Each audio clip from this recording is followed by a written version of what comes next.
ওখানে মন্দির ভাঙছে আর ইনি দুর্গা মূর্তি ভাঙছেন। দুজনের মধ্যে কোনো তফাৎ নেই।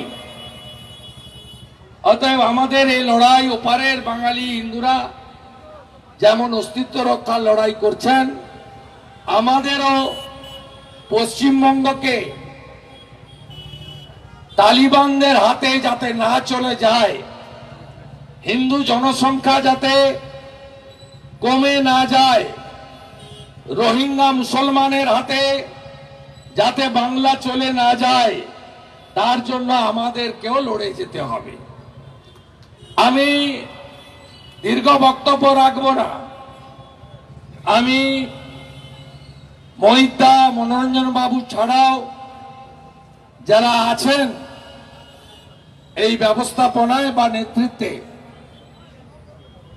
আমাদের সহযোগীরা সংঘমিত্রা দি থেকে সন্দীপ বাগচি, বাদল মজুমদার, প্রীতম ভাই, উত্তম দা, এন মোহন রাও, রেখা বোন এবং আমাদের অন্যান্য যারা আছেন প্রত্যেককে আমি ধন্যবাদ, কৃতজ্ঞতা জানাবো।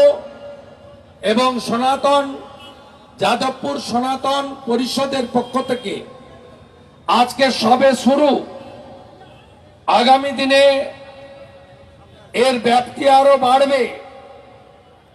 নিশ্চয় রাজনৈতিক দলের কমিটি থাকবে, পূজা কমিটি, ক্লাব কমিটি, পাঠাগার কমিটি, অনেক কিছু থাকবে। সময়ের ডাক, ওয়ার্ডে ওয়ার্ডে, পাড়ায় পাড়ায় ধর্ম রক্ষা কমিটিও করতে হবে আমাদের, নইলে আমাদের অস্তিত্ব থাকবে না। আমাদের মুখ্যমন্ত্রী বলেন, তার দলের লোকরা বলেন,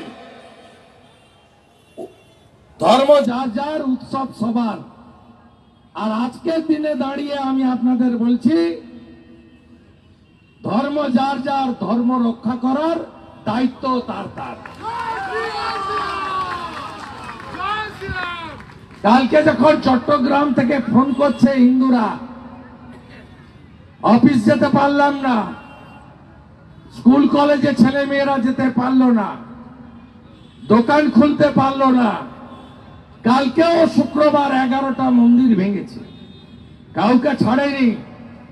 ইস্কনের মন্দির, বাবা লোকনাথ ব্রহ্মচারীর মন্দির, ঠাকুর অনুকূল চন্দ্রের আশ্রম, রামকৃষ্ণ মিশনের মন্দির, দুর্গা মাতার মন্দির, মাতা কালীর মন্দির, মহাদেবের মন্দির, শিবলিঙ্গ, রাধা মাধবের মন্দির। এবং সবচেয়ে কষ্ট লাগছিল যখন চট্টগ্রাম থেকে, মৌলভীবাজার থেকে, রংপুর থেকে বলছে যে গলায় কণ্ঠি দেখলে আর হাতে শাখা পলা দেখলে আমাদেরকে মারছে। ভাবতে পারেন,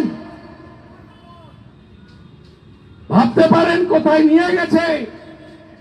যে দেশ ভারতবর্ষ সৃষ্টি করেছে 71-এ পাকিস্তানকে রুখে দিয়ে, 17,000 আর্মি আর বিএসএফ শাহাদাত বরণ করেছে বাংলাদেশ সৃষ্টি করার জন্য। 30,000 যে শহীদ হয়েছে, তার অর্ধেকের বেশি বাঙালি হিন্দু।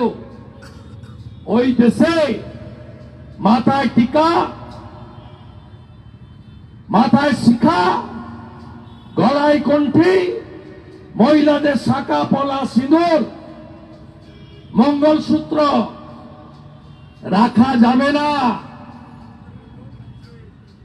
আপনি ভাবছেন ওখানে হচ্ছে, এরা এখানে বলছে কেন? এখানে এই জন্য বলছি,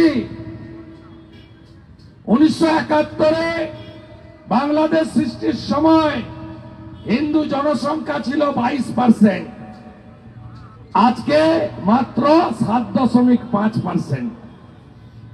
বুঝতে পারছেন তো? পশ্চিমবঙ্গে 1951-তে প্রথম সেন্সাসে মুসলিমদের সংখ্যা ছিল মাত্র 14%। সবে তো সেন্সাস শুরু হয়েছে, রেজাল্ট এলে দেখবেন পশ্চিমবঙ্গে হয়ে গেছে 35%।